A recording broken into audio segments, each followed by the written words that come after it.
Hi guys, today I'll talk about how to fix or how to solve the problem of offline on AliExpress.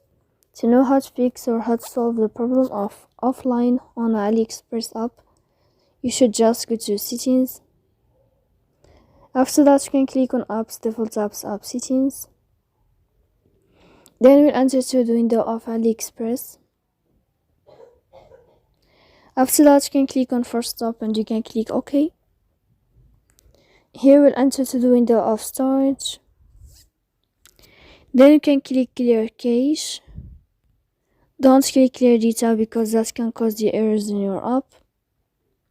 In the end, you can turn off your phone and you can wait a moment to turn on your phone again. So please don't forget to support us by like and subscribe.